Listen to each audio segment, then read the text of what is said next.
तुम्ही काय बोलता आणि त्यांच्या डिक्शनरीमध्ये बघता तेवढेच लिमिटेड शब्द आहेत. ते रोज उठून ते सुटून तेच गोष्ट बोलायचं आणि शिवाय शब्द द्यायच्या सकाळ दुपार संध्याकाळ. तेच कामधंदा आहे त्यांना, दुसरा कामधंदा नाही आहे. मी सारखं बोलतो की 2.5 वर्षांमध्ये काय केलं ते तरी सांगा. आज जो खरा शिवसैनिक आहे, शिवसेनेची वोट बँक जी आहे, मराठी माणूस जो आहे हा खऱ्या शिवसेनेच्या बरोबर जे आहे तो उभा राहिला आणि शिवसेनेला 7 जागा ज्या आहेत ते निवडून दिल्या. आता सांगितलं ना तुम्हाला मी, अजून किती खोलून सांगू. राहुल गांधीच्या तोंडून बाळासाहेबांच्या बद्दल एक शब्द तरी काढून दाखवा चांगला. तेवढी आहे का हिंमत? पण बाळासाहेब कमळाबाईबद्दल सुद्धा बोलले होते का कमळाबाईला वरचढ होऊ देणार नाही. तुम्हाला असं वाटतंय की भाजप तुमच्यापेक्षा वरचढ आहे? कष्ट करतात शिंदे साहेब, अपार मेहनत आहे त्यांची. आणि आता देखील मुख्यमंत्री झाल्यानंतर 18 तास 20 तास काम करतायत. एकनाथ शिंदे यांचं नाव बाजूला काढलं तर श्रीकांत शिंदे कोण आहेत, त्यांची स्वतःची ओळख काय आहे? आरोप करणाऱ्यांना नाही पेपरवरती बोललं पाहिजे. आरोप करायला तर काही पण आरोप करतात हो. आरोप करणाऱ्यांना बसलं पाहिजे. आम्ही तेच तर बोलतोय, येऊन समोर बसा. अगोदरचं टेंडर आत्ताचं टेंडर या सगळ्या गोष्टी घेऊन बसलं पाहिजे. उगाच वायफाय चर्चा करण्यामध्ये काय आहे? आता मनसे तुमच्या विरोधात बोलते किंवा 16 ठिकाणी शिंदेच्या विरोधात त्यांनी उमेदवार दिलेले, हे सगळं कसं बघताय? इलेक्शन आहे, इलेक्शनमध्ये सगळे लोक जे आहे, सगळे पार्टीज आपले लोक कॅन्डिडेट जे आहेत ते उभे करत असतात. तसं मनसेने देखील उभं केलेलं आहे. इलेक्शन सारखी लढली पाहिजे.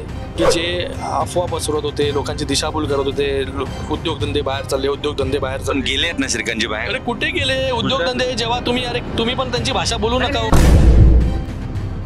तुम्ही पत्रकारासारखं बोला. तुम्हाला समजू नाही, गुजरातला गेले प्रकल्प ना. जेव्हा तुम्ही लोकांच्या घरामध्ये घराच्या खाली बॉम्ब लावणार, विस्फोटक लावणार, जेलेटिन स्टिक्स लावणार, तर तेव्हा उद्योगधंदे महाराष्ट्रात राहणार का उद्योगधंदे बाहेर जाणार? आम्ही संजयजी 60पेक्षा जास्त जागा ज्या आहेत या शिवसेना या निवडणुकीमध्ये जिंकेल.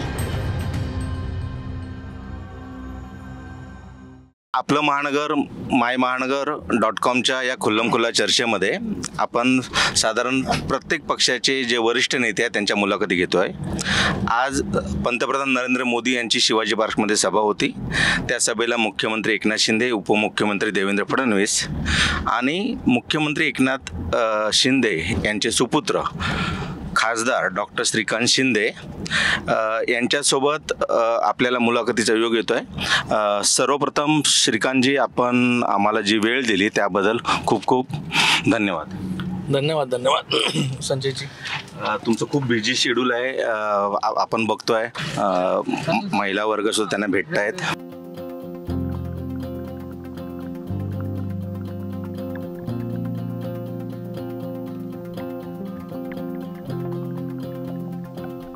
मी आता जी तुमची क्रेज बघितली ती म्हणजे मुख्यमंत्री असलेले एकनाथ शिंदे यांच्याप्रमाणेच तुम्ही खास गाडी थांबवून कॉन्वॉय थांबवला आणि हे दिला.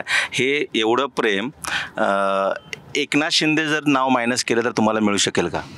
मी तेच तुम्हाला सांगणार होतो. ही क्रेज जी आहे ही शिंदे साहेबांची आहे. आणि मला वाटतं मेहनत जी शिंदे साहेब करतात, कार्यकर्त्यांचं प्रेम सहजासहजी बघा, नेत्याला घडवण्याचं काम पूर्णपणे कार्यकर्ता करत असतो.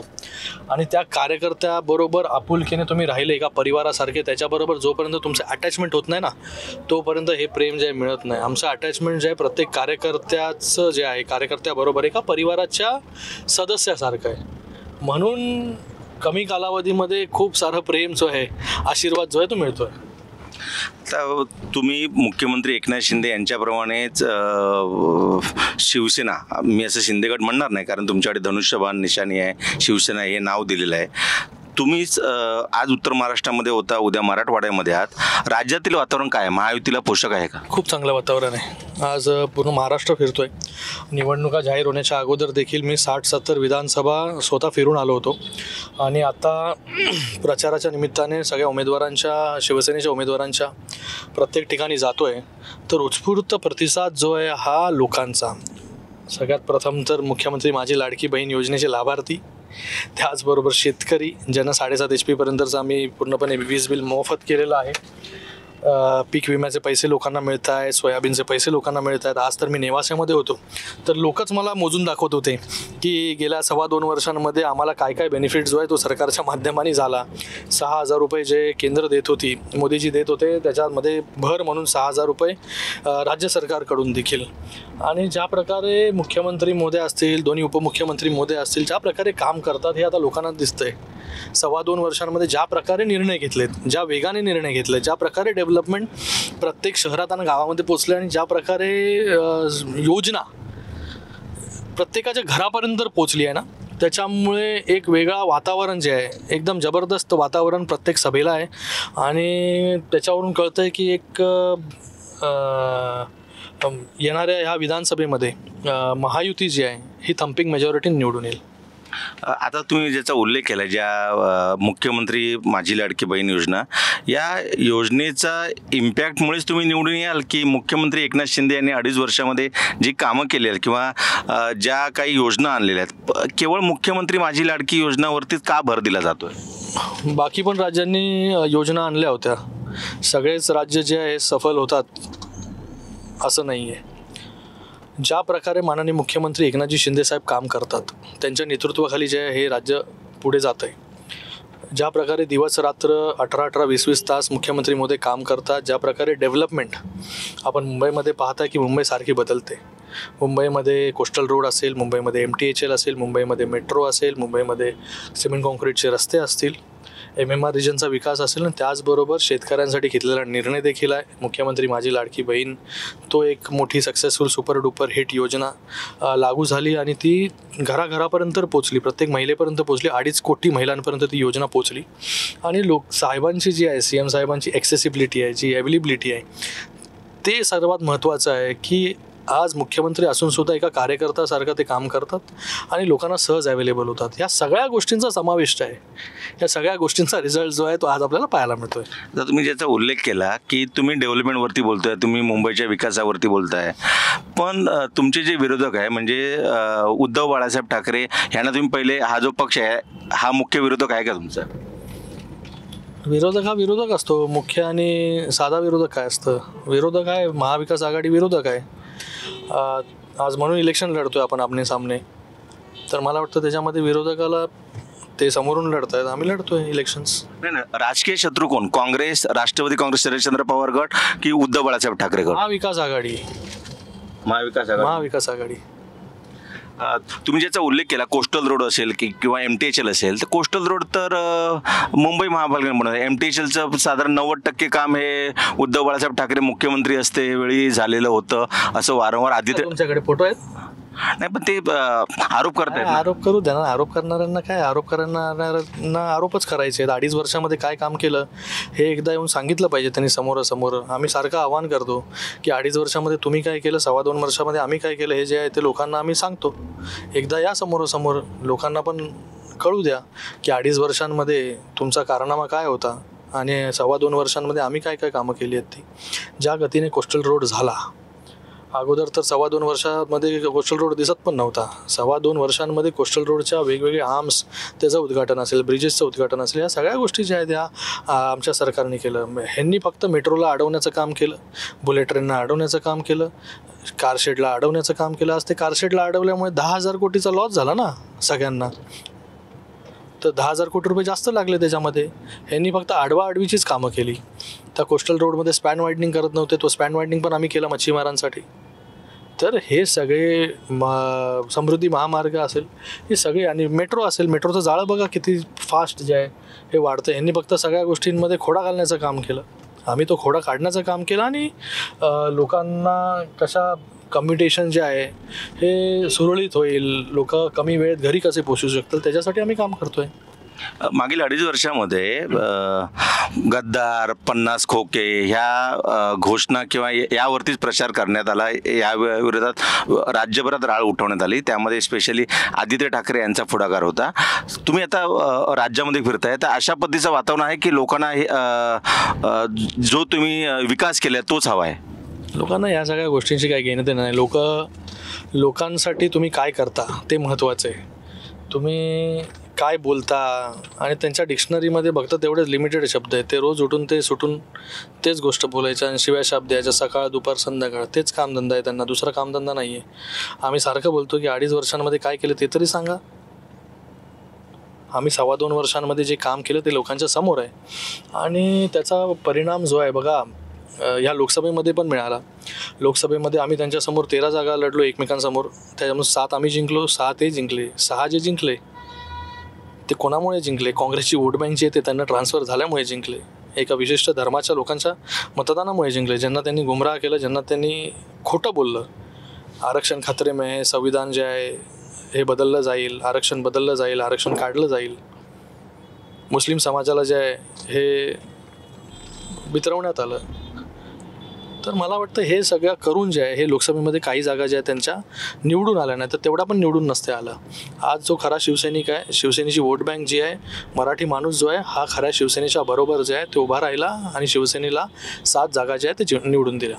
तुमचं असं म्हणणं की उद्धव बाळासाहेब ठाकरे यांना ज्या लोकसभेमध्ये 9 जागा मिळाल्या त्यामध्ये काही विशिष्ट समुदायाने त्यांना वोट केलं, मात्र मराठी माणूस भूमिपुत्र हे जे मुंबईकर आहेत ते त्यांच्यासोबत नाही आहेत. 2 लाख वोट आम्हाला जास्त मिळालेत.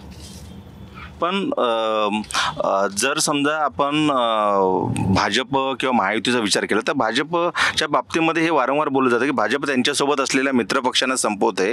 तुमचा काय अनुभव आहे भाजपसोबत मागील 2.5 वर्षामध्ये? यापूर्वी सुद्धा होते तुम्हीच जे प्रेस आहे, बाकी लोक जे आहेत हे म्हणत होते की लोकसभेमध्ये जे आहे हे 5-6 जागेवरतीच भारतीय जनता पार्टी यांना लढायला देईल. किती जागेवरती लढलो? 15 जागेवरती. आता पण लोक तेच म्हणत होते, विरोधक तेच बोलत होते की हे जे आहे ते नाही 40-50 जागा ज्या आहेत ते मिळतील लढायला. आज किती जागा लढतोय? आज 85 जागेवरती लढतोय. तर मला वाटतं ह्याच्यावरून तुम्हाला अंदाज आला असेल की कशा प्रकारे जे आहे जेव्हा बरोबर होते तेव्हा चांगले होते, जेव्हा बरोबर नाही आता स्वतः सोडून गेले, आता तर वाईट झाले. पण तुमचा भाजपबद्दलचा अनुभव काय आहे? आता सांगितलं ना तुम्हाला मी, अजून किती खोलून सांगू? कारण भाजपसोबत जे मित्रपक्ष जातात त्यांना ते संपवतात, अशा पद्धतीचा यापूर्वीचा सुद्धा इतिहास आहे. तुम्हाला इतिहास आहे. भारतीय जनता पार्टी आणि शिवसेना महायुती जी आहे की अनेक वर्षापासूनची युती आहे आणि ती अभेद्य युती होती आत्तापर्यंत. फक्त सत्तेच्या आणि खुर्चीच्या लालसेपोटी जी आहे ती युती तोडली तुम्ही आणि लोकांनी ज्यांना मॅन्डेट दिलं होतं ते मॅन्डेट नाकारून जे आहे हे तुम्ही फक्त सत्तेसाठी खुर्चीसाठी जे काँग्रेसबरोबर गेलेत. ज्या काँग्रेसचा तिरस्कार जो आहे, विरोध जो आहे हा बाळासाहेबांनी नेहमी करत राहिले. माझ्या पक्षाचं जर काँग्रेसीकरण होत असेल तर माझा पक्ष बंद करून टाकेल, हे बाळासाहेबांचे शब्द आहेत. आज काय करताय तुम्ही? त्यांचेच पट्टे गळामध्ये घालून जे त्यांचा प्रचार करताय तुम्ही. आणि जे काँग्रेसचे नेते सावरकरांबद्दल अपशब्द वापरतात अशा लोकांच्या बरोबर जाऊन बसला तुम्ही फक्त आणि फक्त सत्तेसाठी. एकही शब्द जो आहे तो त्यांना ते बोलण्याची हिंमत नाही. राहुल गांधींना विचारण्याची हिंमत नाही की सावरकरांबद्दल तुम्ही असं का म्हणतात ते. आज पंतप्रधान मोदीजींनी पण त्यांना चॅलेंज केलं आहे की राहुल गांधीच्या तोंडून बाळासाहेबांच्याबद्दल एक शब्द तरी काढून दाखवा चांगला. तेवढी आहे का हिंमत? पण एकीकडे तुम्ही म्हणतात की बाळासाहेब म्हणाले होते की मला जर पुढे भविष्यात काँग्रेससोबत जावं लागलं माझं दुकान बंद करेन. पण बाळासाहेब कमळाबाईबद्दल सुद्धा बोलले होते की कमळाबाईला वरचढ होऊ देणार नाही. तुम्हाला असं वाटतं की भाजप तुमच्यापेक्षा वरचढ आहे? बघा इथे कोण वरचढ, कोण मोठा, कोण छोटा या सगळ्या गोष्टी आम्ही बाजूला ठेवलेल्या आहेत. महायुतीचं सरकार पुन्हा आलं पाहिजे या राज्यामध्ये, त्याच्यासाठी आम्ही लढतोय. आणि आज जे चित्र आपण पाहत आहे की आज सन्मानपूर्वक वागणूक ही सगळ्यांना त्या ठिकाणी मिळते, म्हणून तर 85 जागा आम्ही लढतोय. अजित पवार यांना सरकारमध्ये घेतल्याने वारंवार सांगितलं जातं की लोकसभेत सुद्धा नुकसान झालं, विधानसभेला सुद्धा नुकसान होईल, असं तुम्हाला वाटतंय का? बिलकुल नाही. आज महायुती म्हणून आम्ही सगळे लोक लढतोय एकत्र आणि तिन्ही पक्ष जे आहे, तिन्ही नेते चांगलं काम करत आहेत. चांगलं काम त्यांनी महाराष्ट्रामध्ये केलेलं आहे आणि त्याचा रिझल्ट जो आहे तो या विधानसभेला आपल्याला मिळेल. वारंवार असं सांगितलं जात आहे की महाराष्ट्रामध्ये ज्या पद्धतीने 5 वर्षापूर्वी शिवसेना आणि भाजपने युती केली आणि त्यानंतर मुख्यमंत्रीपद मिळालं नाही म्हणून ते महाविकास आघाडीमध्ये गेले. आता 2.5 वर्षानंतर पुन्हा एकदा, म्हणजे सुरुवातीचा काळ 2.5 वर्ष उद्धव ठाकरे यांचा, नंतरचा काळ 2.5 वर्षाचा तुमच्या वडिलांचा म्हणजे मुख्यमंत्री एकनाथ शिंदे यांचा.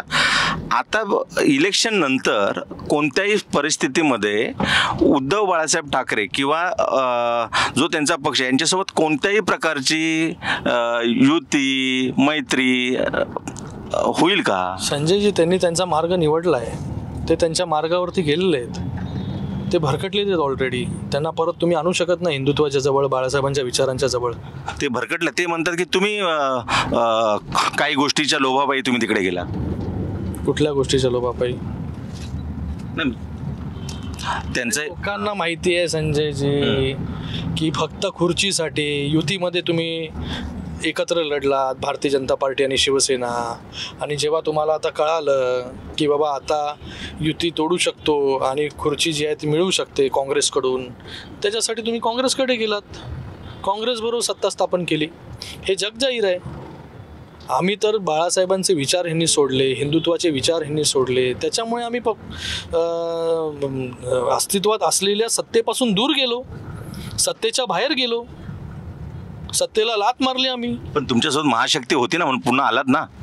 अरे बघा, ह्या पॉलिटिक्समध्ये जर आणि तरच्या गोष्टी नसतात, आणि पॉलिटिक्समध्ये भविष्यवाणी कोणी काही करू शकत नाही. आम्हाला पटलं नाही म्हणून आम्ही निघून गेलो. कोणाला माहिती नव्हतं का काय होणार आहे पुढे करून. एक मुख्यमंत्री एकनाथ शिंदे आणि वडील एकनाथ शिंदे यांचे काही गुणांचे राजकीय विरोधकही कौतुक करतात. तुम्हाला त्यांच्यातील कोणते गुण भावतात? मेहनत, जे कष्ट करतात शिंदे साहेब, अपार मेहनत आहे त्यांची, जिद्द आहे. कुठलीही गोष्ट जर करायची असेल तर पूर्णपणे ताकदीने त्याच्यामध्ये पूर्ण झोकून देतात स्वतःला. आणि जे मी पाहिलं आहे गेले अनेक वर्ष, लहानपणापासून पाहतो आहे त्यांची कामाची पद्धत, दिवस रात्र फक्त पक्ष संघटना, पक्ष वाढीसाठी त्यांनी काम केलं. दुसरं त्यांना कुठलीच गोष्ट येत नाही. पक्ष संघटना, पक्ष बांधणी आणि पॉलिटिक्स. आणि आत्ता देखील मुख्यमंत्री झाल्यानंतर 18-18 तास, 20-20 तास काम करतायत. म्हणून 2 वर्षांमध्ये जे आहे आज या स्टेजवरती आम्ही पोचलो जिथे 7 खासदार आहेत लोकसभेमध्ये, 1 राज्यसभेचा खासदार आहे, 3 MLCs आहेत.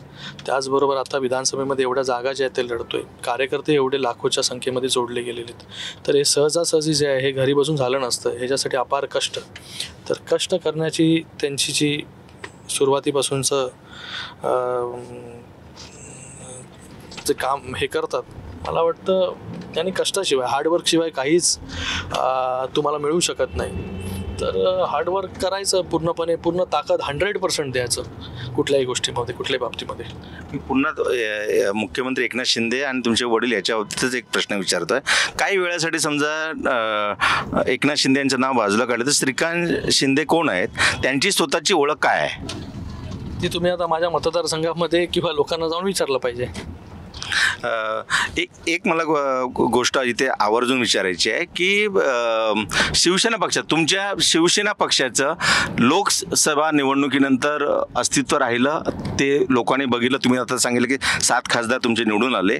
विधानसभेनंतर शिवसेनेच्या भवितव्याबद्दल तुम्हाला काय वाटतंय? भविष्यवाणी करणारा कोणी ज्योतिष वगैरे नाही, पण तुम्हाला एकच सांगू शकतो, जे अपार कष्ट आणि मेहनत शिंदेसाहेब घेत आहेत आणि लोकांचा जो विश्वास आहे, चांगलं परफॉर्मन्स जे आहे, चांगलं स्ट्राईक रेट या विधानसभेमध्ये देखील राहील आणि खूप चांगलं परफॉर्मन्स जे आहे या विधानसभेमध्ये शिवसेनेचं असेल.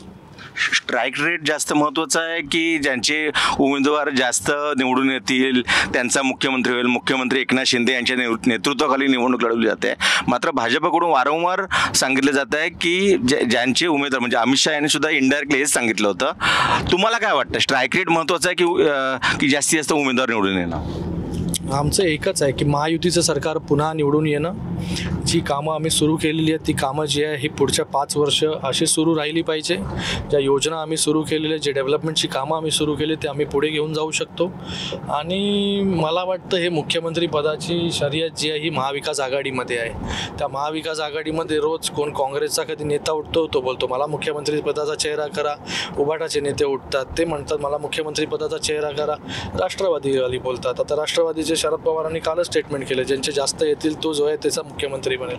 तर मला वाटतं यांना लोकांशी काही घेणं देणं नाही आहे. फक्त आणि फक्त मुख्यमंत्री कोण होईल, सत्ता कशी येईल हेच त्यांना देणं घेणं आहे. बाकी लोकांशी काही घेणं देणं, आम्हाला लोकांशी लोकांचे जे प्रश्न आहेत, लोकांच्या ज्या समस्या आहेत, जसं आम्ही 2.25 वर्षांमध्ये सोडवण्याचा प्रयत्न केला प्रामाणिक, त्याच्यापेक्षा चांगलं काम जे आहे ते पुढच्या 5 वर्षामध्ये करायचं आहे. म्हणून महायुतीचं सरकार जे आहे पुन्हा महाराष्ट्रामध्ये पाहिजे.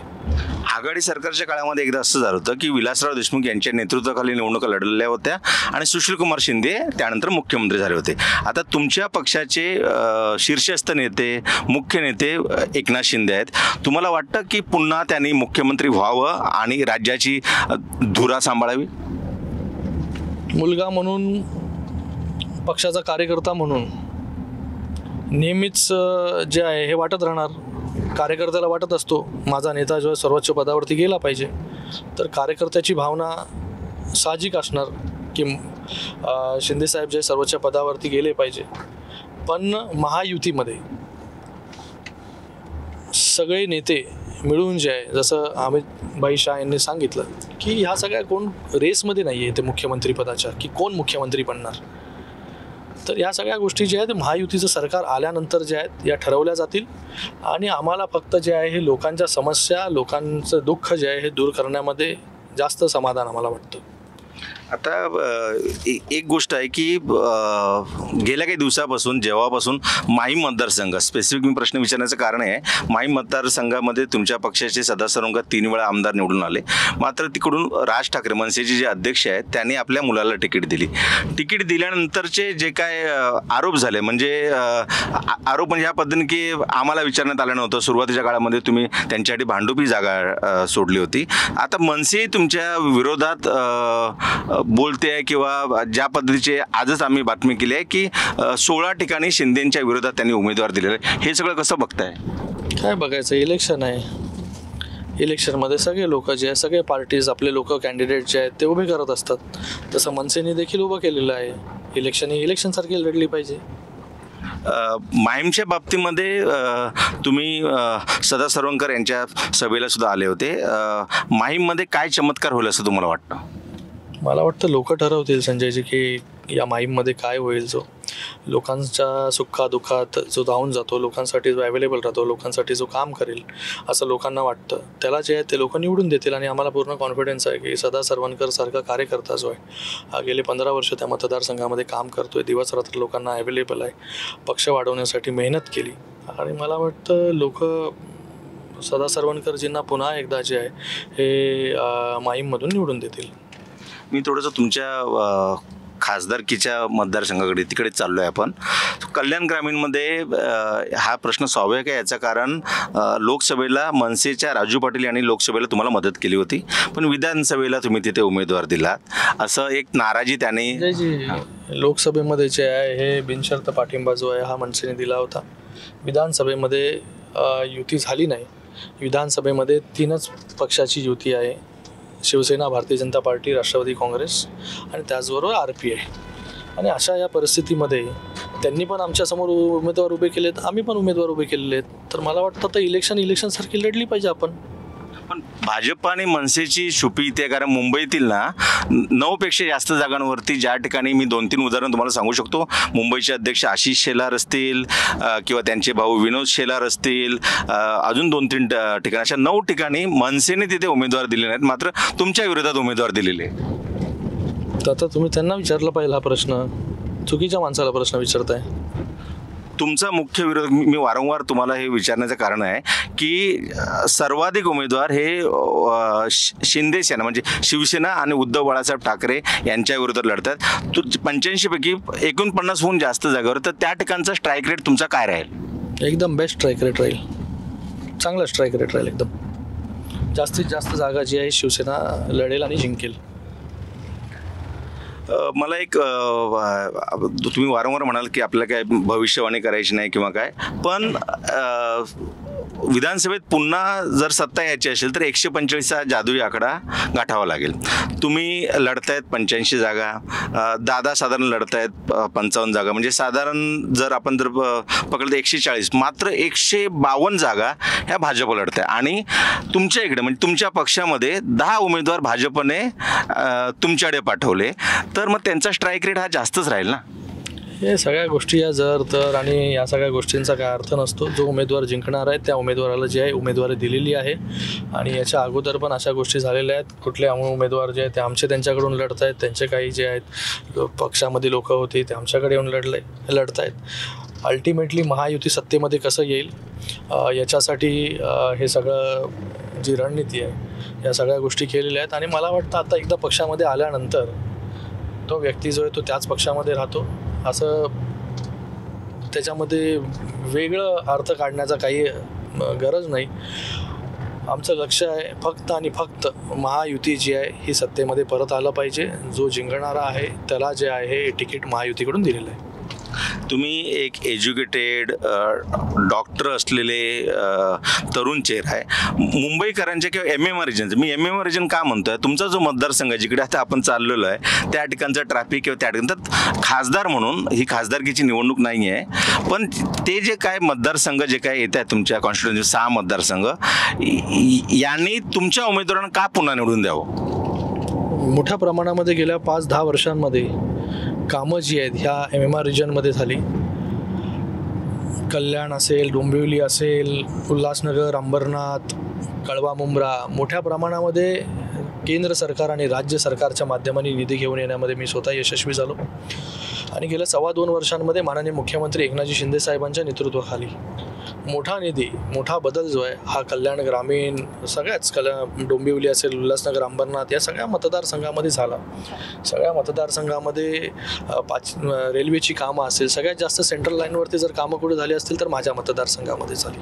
त्याचबरोबर सगळे रस्ते आता सिमेंट कॉन्क्रीटचे होत आहेत. मेट्रो जी आहे ही मेट्रो कल्याणपर्यंत पोहोचली, त्याचं काम खूप वेगाने सुरू आहे. सगळ्या शहरातील रस्ते डांबरीकरण होते ते आता कॉन्क्रिटीकरण होत आहेत. अंबरनाथ तर पूर्ण 100% कॉन्क्रिटायझेशन झालेलं आहे. हॉस्पिटल्स जे आहेत ते आम्ही नो कॅश काउंटर हॉस्पिटल जे आहेत हे सुरू करण्यामध्ये यशस्वी राहिलो. त्याचबरोबर ESIC हॉस्पिटल असेल, कॅन्सरचं हॉस्पिटल असेल त्याचं काम सुरू आहे. त्याचबरोबर अनेक अशी कामं जी आहेत ते स्पोर्ट्स कॉम्प्लेक्सेस असतील ही मोठ्या प्रमाणामध्ये कामं या मतदारसंघामध्ये करण्यामध्ये यशस्वी झालं. आणि यावेळेस लोकांनी जसं 3री वेळेस मला निवडून दिलं, मोठ्या मताधिक्याने निवडून दिलं, तसंच जे आहे महायुतीचे सर्वच्या सर्व उमेदवार कल्याण लोकसभेमधील निवडून येतील. एक आता शेवटच्या टप्प्यावरती आपण आहोत. एकूण जर आपण संपूर्ण महायुतीचा जर आपण मागील 2.5 वर्षाचं कामकाज बघितलं तर पुढील आज सुद्धा पंतप्रधान नरेंद्र मोदी यांनी सांगितलं की अजून सुद्धा मुंबईचा विकास करायचा आहे. अजून असे कुठले महत्त्वाचे जे प्रोजेक्ट आहेत तुम्हाला वाटतं जर पुन्हा महायुती सत्तेत आली तर तुम्हाला ते लवकर करता येतील? बघा, मुंबईमध्ये सगळ्यात महत्त्वाचा विषय आहे घरांचा. जी घरं आहेत, लोक SRAमध्ये गेले अनेक वर्ष बाधित आहेत, ते ट्रान्झिटमध्ये राहत आहेत. त्याचबरोबर म्हाडाच्या इमारती असतील, रिडेव्हलपमेंटचा विषय असेल, गेले अनेक वर्ष या BMCमध्ये सत्ता उपभोगत आहेत पण लोकांना जे आहे स्वतःचं घर देऊ शकले नाही. लोक ट्रान्झिट कॅम्पमध्ये 15-15, 20-20 वर्ष राहत आहेत. तुम्हाला देखील माहिती आहे की लोक जी आहेत ती घरापासून दूर आहेत. तर या लोकांना वाली कोण, या लोकांना घर कोण देणार? का त्यांनी त्याच ट्रान्झिटमध्ये राहायचं, का त्याच डेव्हलपरवरती डिपेंडेंट राहायचं नेहमी की हा घर कधी बांधून देईल आणि आम्ही त्या घरामध्ये कधी जाणार? तर सर्वात महत्त्वाचा विषय आहे आमच्यासाठी या घरांचा. लोकांना त्यांचं हक्काचं घर हे मिळालं पाहिजे. जो मराठी माणूस मुंबईच्या बाहेर गेलेला आहे तो पुन्हा जो आहे मुंबईमध्ये आला पाहिजे, त्याची घरवापसी झाली पाहिजे, मुंबईकराला स्वतःचं घर मिळालं पाहिजे. तर त्याच्यासाठी आता आम्ही सरकार म्हणून त्या SRAमध्ये इन्व्हॉल्व झालो. SRA आणि MMRDA हा एक नवीन आम्ही एक्सपेरिमेंट केला. SRA आणि MMRDA म्हणजे? SRA आता जे अडकलेले प्रोजेक्ट आहेत, SRA पूर्णपणे डेव्हलपर डिपेंडेंट आहेत. म्हणजे तो डेव्हलपर कधी घर बांधून देईल आणि ते कधी लोक जातील तो पूर्णपणे त्याच्यावरती आहे. पण त्याच्यामध्ये आता डेव्हलपरला बाजूला करून जे डेव्हलपर गेले अनेक वर्ष रखडलेले प्रोजेक्ट्स आहेत, 15-15, 20-20 वर्ष, त्याच्यामध्ये आम्ही MMRDA म्हणजे सरकार आली. सरकार त्यांना घर बांधून देणार. आता आपण घाटकोपरला पोचणार आहोत. रमाबाई नगर बाजूलाच आहे. त्या 16,000 घरांचा प्रश्न आमच्या सरकारने, महायुतीच्या सरकारने सोडवला आणि आता 16,000 घरं MMRDA बांधून देणार लोकांना. डेव्हलपरला बाजूला करून दिलं. आता लोकांना पुढच्या 2 वर्षांमध्ये घरं देऊ. त्याचबरोबर BDD चाळीचा विषय होता, जो कोणाचा मतदारसंघ आहे तुम्हाला माहिती आहे, तरी पण विषय सोडू शकले नाही. तुम्ही त्यांचं नाव का घेत नाही? 50 लाख 50 लाखांमध्ये त्यांना घर द्यायचं होतं. आमचं सरकार आल्यानंतर आम्ही लोकांना 15 लाखांमध्ये घर दिलं. हे 50 लाख आणि 15 लाखांचा गॅप कुठे जात होता? घरं तर बांधायला 15 लाख झाली, 15 लाखच लागत होते. आज BDD चाळीची इमारत मोठी उभी राहिली आहे, 15 लाखांमध्ये उभी राहिली. 15 लाखांमध्ये लोकांना घर देतो आता आम्ही. तर हे 15 लाख आणि 50 लाखातला गॅप कोणाच्या घरी जात होता? तर हे जे घरांचे प्रश्न आहेत, हे जसे आम्ही इथे सुरू केले, चांदिवलीमध्ये आम्ही घरं दिली लोकांना, तर हळूहळू जेवढे प्रोजेक्ट्स रखडलेले आहेत मुंबईमध्ये, ते सगळे प्रोजेक्ट्स जे आहे हे सरकार टेकओव्हर करून, जसं ठाण्यामध्ये आम्ही क्लस्टर प्रोजेक्ट सुरू केला, ठाण्यामध्ये पण तोच विषय होता घरांचा, तो देखील आम्ही मार्गी लावला. माननीय मुख्यमंत्री मोदयांनी मार्गी लावला आणि आता क्लस्टर योजना जी आहे ती जोरात जी आहे ठाण्यामध्ये सुरू आहे. तसंच पूर्ण मुंबई आणि MMRमध्ये जेवढे प्रोजेक्ट रखडलेले आहेत ते सगळे प्रोजेक्ट सरकार जबाबदारी घेईल आणि सरकार जे आहे लोकांना घरं बांधून देईल. तर तो आमचा सगळ्यात मोठा विषय जो आहे हा पुढच्या 5 वर्षांमध्ये असेल. त्याचबरोबर आपण म्हणाला ट्रॅफिकचा विषय. ट्रॅफिकसाठी आपण पाहिलं, कोस्टल रोड असेल, MTHLनी 2 शहरं जवळ आली.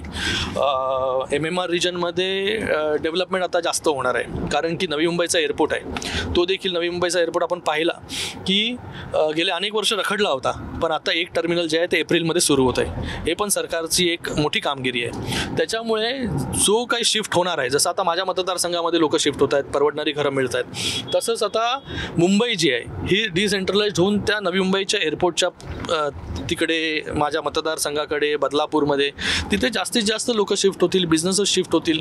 त्याच्यामुळे त्या भागाचा विकास, जसं मुंबईचा विकास होतोय, ठाण्याचा विकास होतो, तसा MMR रिजनचा पण विकास आपल्याला करायचा आहे. तिथे ॲक्सेस कंट्रोल रोड्स, आज आपण मुंबईमध्ये, तुम्ही ट्रॅफिकचा विषय काढला, मुंबईमध्ये आउटर रिंग रोड, कधी कोणी विचार केला नव्हता की मुंबईमध्ये कधी आउटर रिंग रोड होईल, पण आज जो कोस्टल रोड झाला, कोस्टल रोड नंतर सी लिंक आहे, सी लिंक नंतर आता पुन्हा कोस्टल रोड जो आहे हा पूर्ण वसई विरारपर्यंत जाणार आहे. त्या विरारपासून ठाण्यापर्यंत एक ठाण्याचा कोस्टल रोड येतोय आणि ठाण्यापर्यंत जो फ्रीवे आहे आपला चेंबूरचा, तो पूर्णपणे ठाण्यापर्यंत येतोय. म्हणजे आणि तो फ्रीवे जिथे उतरतो PDMLO रोड, तिथून अंडरग्राऊंड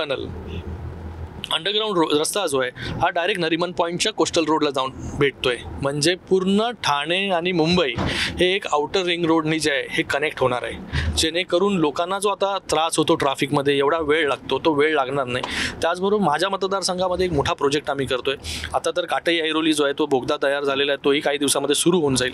तो एक मोठा गेम चेंजर प्रोजेक्ट आहे माझ्या मतदारसंघासाठी. पण मी माझ्या मतदारसंघासाठी ॲक्सेस कंट्रोल रोड करतो, नवी मुंबई एअरपोर्टपासून ते थेट बदलापूरपर्यंत.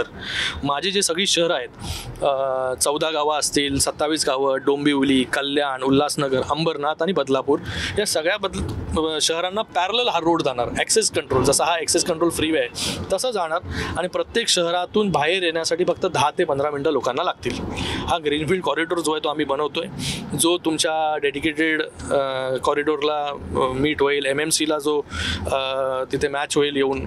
तर लोक कुठूनही कुठे शहराच्या बाहेर लोकांना निघण्यासाठी फक्त 10 ते 15 मिनटं लागले पाहिजे भविष्यामध्ये, अशी प्लॅनिंग जी आहे ती आमची सुरू आहे. तुमच्या मतदारसंघातला एक तो पलाव पूल खूप दिवस रखडला असं सांगितलं जातं. पलावा जो पूल जो आहे हा पलावा पूल, त्याच्यामध्ये रेल्वेचा विषय, त्याच्यामध्ये गेलच्या पाईपलाईनचा विषय, त्याच्यामध्ये क्रिकचा विषय, हे सगळे NOCs घेण्यासाठी खूप TDS आहे, खूप लॉंग प्रोसिजर लागतो. तिथे जो हे मिळाला पाहिजे मेगा ब्लॉक, तो मेगा ब्लॉकचा विषय आहे.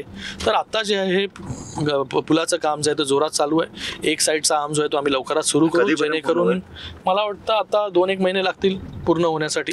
तर तो जो एक साईडचा आर्म सुरू झाला की फक्त आता तोच जंक्शन जो आहे हा राहिलेला आहे. आपण जर पाहिलं असं शिळफाट्यावरती 6 पदरीकरण उड्डाणपूल जो आहे तो तयार झालेला आहे. पुढच्या जो नाका आहे तिथून देखील एक पूर्णपणे फ्लायओव्हर महाप्याला आपण कनेक्ट करतोय. तर एकंदरीत सगळेच विषय जे आहे ते मतदारसंघाचे सॉल्व्ह होत आलेले आहेत. आता एक तुम्ही आता जो फार महत्त्वाचा मुद्दा उपस्थित केला, 15 लाख आणि 50 लाखाचा गॅप, बरोबर, तुमचा उंगली निर्देश कुठे होता हे वाचकांना, दर्शकांना नक्कीच कळत आहे. मात्र एक आरोप होतो आहे श्रीकांतजी, की तुम्ही जे काही प्रोजेक्ट आणता, रिंग रोड असू देत, अजून समजा अंडरग्राऊंड मेट्रो असू देत किंवा कोस्टल रोडचं एस्केलेशन, हे जेवढं वाढलं, जी प्रोजेक्ट कॉस्ट आहे त्यापेक्षा 80% एस्केलेशन वाढत आहे. या बाबतीत काय म्हणणं आहे? फॉर एक्झाम्पल कुठलं मला सांगा, नीट सांगा स्पेसिफिक. पुण्याचा रिंग रोडचा प्रकल्प काल सुद्धा सुप्रिया सुळे यांनी आरोप केला. आरोप करणाऱ्यांना नाही पेपरवरती बोललं पाहिजे. आरोप करायला तर काही पण आरोप करतात हो. आरोप करणाऱ्यांना बसलं पाहिजे. आम्ही तेच तर बोलतोय, येऊन समोर बसा अगोदरचं टेंडर, आत्ताचं टेंडर, या सगळ्या गोष्टी घेऊन बसलं पाहिजे. उगाच वायफाय चर्चा करण्यामध्ये काय आहे? एस्केलेशन झालेलं नाही आहे. अरे जसं जे काय नॉर्म्समध्ये आहेत त्या नॉर्म्समध्ये बसूनच एवढे सगळे प्रोजेक्ट जे आहेत ते सुरू आहेत. कोणाला पडलेले जास्त पैसे द्यायला? यांच्या वेळेस सगळे प्रोजेक्ट रखडले. ह्यांचे एक बाळ हट्टामुळे हा मेट्रोच्या कारसीटचा विषय तो रखडला इतके वर्ष. 10,000 कोटी रुपये जास्त लागले त्याला. हो, कॉस्ट वाढली ना, मान्य करता तुम्ही? 10,000 कोटी रुपये कोणाच्या पैसे खिशातून जाणार आहेत? पैसे त्यांच्या खिशातून जाणार आहेत जे कधी काही लोकांना देण्याचा विचार पण करू शकत नाही. 10,000 रुपये टॅक्स पेअरच्या खिशातून गेले. आता हा प्रश्न जाऊन विचारा, का थांबवला? एक गोष्ट आहे की गेल्या साधारण 5 वर्षामध्ये, सुरुवातीच्या काळामध्ये सुद्धा तुम्ही सरकारमध्ये होते महाविकास आघाडीच्या, आता महायुतीच्या आहात.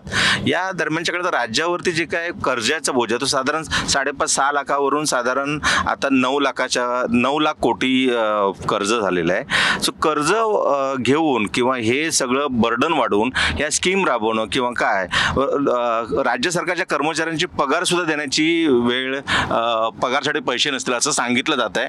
हे बरं झालं तुम्ही बोलले, मला सांगितलं जात आहे. तेच तर मी म्हणतो तुम्हाला, फक्त लोकांची दिशाभूल करायची. महाराष्ट्रासारखं एवढं बलाढ्य राज्य आहे, जे राज्य पूर्ण देशाला चालवतं, जे राज्य जे आहे GDP सगळ्यात पहिल्या नंबरची आहे.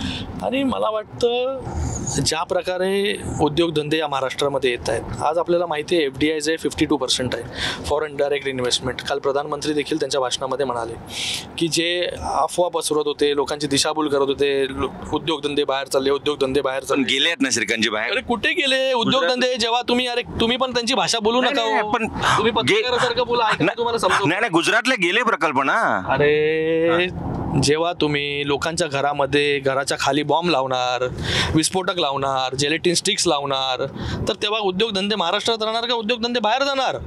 आणि ज्यांना पकडलं त्या वजेची पाठराखण करण्याचं काम करता. वजे काय हा ओसामा बिन लादेन आहे का? हे कोण म्हणालं होतं? आठवतं ना तुम्हाला? हो, उद्धवजी म्हणाले. बरोबर आहे ना, आठवतं. तर मला वाटतं, आणि काल देखील बघा, काल निवृत्त न्यायमूर्ती त्यांची मुलाखत झाली चांदीवाल. त्यांनी पण खूप गंभीर आरोप जे आहेत त्याच्यात केलेत. त्यांनी सांगितलंय की राज्य सरकार जे आहे हे पूर्ण पुरावे जे आहे हे लपून ठेवायचं काम करत होते, पुरावे देत नव्हती. आणि त्यांनी देखील खूप लोकांची नावं जी आहेत ती त्याच्यामध्ये घेतलेली आहेत वजेंनी. त्यांनी तर सांगितलं माझ्याकडे चॅट्स आहेत अगोदरच्या गृहमंत्र्यांच्या मुलाचे. एवढे सगळे गंभीर आरोप केलेत. तर 2.5 वर्षामध्ये हे सगळे कारनामे केले त्यांनी, त्याच्यामुळे गेले बाहेर. तर पण आमचं सरकार आल्यानंतर आज 52%, हे आकडा मी नाही बोलत आहे, हा आकडा आहे 52% देशामधलं FDI, फॉरेन डायरेक्ट इन्व्हेस्टमेंट, म्हणजे परदेशी गुंतवणूक, ही जी आहे ती महाराष्ट्रामध्ये आली आहे. का? आम्ही जे धोरण बदललं, लोकांना विश्वास दिला, त्याच्यामुळे आज पूर्ण देशामधलं 52%, आणि जे महाराष्ट्र गेल्या त्यांच्या 2.5 वर्षाचा कालावधी 3ऱ्या नंबरवर गेला होता, आज 1ल्या नंबरवर आलेलं आहे. आज गुजरात आणि कर्नाटक देखील मागे गेलेलं आहे, आणि त्याच्यामध्ये खूप मोठा गॅप आहे. पण गुजरातमध्ये गेलेले प्रकल्प तुम्ही आणणार का श्रीकांतजी? अरे काय बोलताय तुम्ही पण, त्याच्यासारखं बोलू नका हो. आता आले ना प्रकल्प. 52% इन्व्हेस्टमेंट म्हणजे काय? प्रकल्पच आहेत ते. आम्ही जे MOU केले 5 लाखाचे डावोसमध्ये जाऊन, त्याच्यामध्ये 70% एक्झिक्युशन ग्राउंडवरती आहे आमचं. तुम्ही पत्रकार आहे एवढे सिनियर, तुम्ही त्यांची भाषा कशी बोलताय? भाषा बोलण्याचा विषय नाही आहे, फक्त वारंवार हे सांगितलं जातं की तुम्ही आता ज्याचा उल्लेख केला तो फार मला इंटरेस्टिंग वाटला, की माजी गृहमंत्री असलेल्या अनिल देशमुख यांच्या मुलाचे चॅट सापडले, किंवा यापूर्वी जे मुख्यमंत्री असतात त्यांचा मुलंसुद्धा खूप पॉवरफुल असतात. मी एक साधा स्ट्रेट प्रश्न तुम्हाला विचारतो. तुम्हाला माहीत आहे मी डायरेक्ट स्ट्रेट विचारतो कुठली गोष्ट जी मला योग्य वाटते ती, की मुख्यमंत्री एकनाथ शिंदे यांचा मुलगा खासदार डॉक्टर श्रीकांत शिंदे यांचा ह्या ज्या पद्धतीचा प्रशासकीय यंत्रणेवरती जो काय कंट्रोल असतो किंवा ज्या पद्धतीचं कोऑर्डिनेशन असतं, त्या बाबतीमध्ये तुमचं काय म्हणणं आहे? बिलकुल नाही, माझं कोऑर्डिनेशन काहीच नाही, बिलकुल कोऑर्डिनेशन नाही. मला ते अधिकार नाही आणि ते मी घेऊ इच्छित नाही. काही लोकांनी घेतले होते अगोदर, काही लोकांनी घेतले होते, मात्र तुम्ही नाही आहे तसे. म्हणजे कशाला करायचं? मुख्यमंत्री महोदय सक्षम आहेत, सगळे मंत्रीगण सक्षम आहेत, सगळे लोक त्यांची कामं करतायत. आपण आपलं काम करायचं. आपल्याला जे दिलेलं आहे मतदारसंघामधलं काम जे आहे ते आपण चांगल्या प्रकारे केलं पाहिजे. आता पक्ष संघटना वाढीचं काम आहे, ते आम्ही इमानदारीमध्ये करतोय. तर मला वाटलं जेवढी आपली रिस्पॉन्सिबिलिटी आहे ती रिस्पॉन्सिबिलिटी जी आहे ती आपण चांगल्या प्रकारे पार पाडली पाहिजे. शेवटचे 2 प्रश्न आपण घेऊया की लोकसभेमध्ये ज्यावेळी लोकसभेच्या निकालानंतर कॅबिनेट मंत्रीपद किंवा MOS ह्याचा ज्यावेळी विचार करण्यात आला त्यावेळी तुम्ही पक्षवाढीसाठी ते नाकारलं आणि राज्यभरात मला पक्ष वाढवायचा आहे ह्या पद्धतीचा तुम्ही संकेत दिले.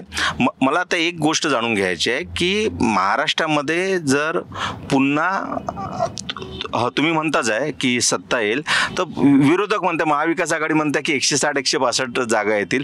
तुम्ही तुमचा आकडा सांगाल तर बरं होईल. मी आकडा सांगणार नाही माणूस.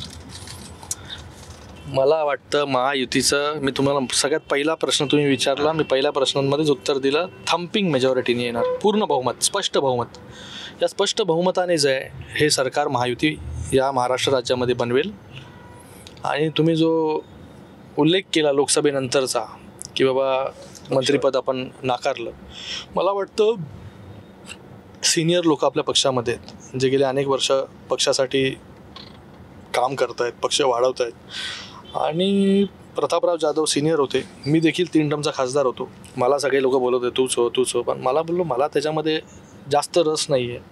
मला पक्ष बांधणीमध्ये जास्त इंटरेस्ट आहे, त्याच्यामध्ये मला काम करायचं आहे. लोकांना, कार्यकर्त्यांना भेटलं पाहिजे, त्यांच्याबरोबर कम्युनिकेशन असलं पाहिजे, त्यांचा संपर्क असला पाहिजे, त्यांचं काय म्हणणं आहे या सगळ्या गोष्टी त्यांना ऐकल्या पाहिजे, त्या सोडवल्या गेल्या पाहिजे. अगोदरच्या परिस्थितीमध्ये कम्युनिकेशन गॅप तुटल्यामुळेच हा प्रॉब्लेम झाला.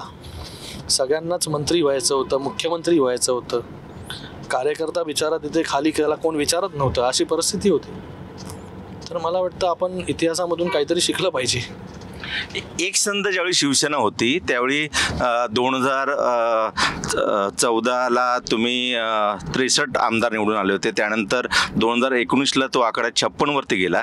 आता शिवसेनाचं धनुष्यबाण तुमच्यासोबत आहे, नाव तुमच्यासोबत आहे. तुमचे वडील मुख्यमंत्री 22 तास काम करतायत, तुम्ही पक्षासाठी फिरताय आणि तुम्ही सांगता की शिवसेना हिंदुत्वाच्या विचारांचे बाळासाहेबांची शिवसेना तुमच्यासोबत आहे. तर 85 जागा तुम्ही लढवताय, बाकीचा तुम्ही आकडा सांगू नका. मात्र तुमच्या पक्षाला या विधानसभेमध्ये किती जागा मिळतील? आम्ही संजयजी 60पेक्षा जास्त जागा ज्या आहेत या शिवसेना या निवडणुकीमध्ये जिंकेल.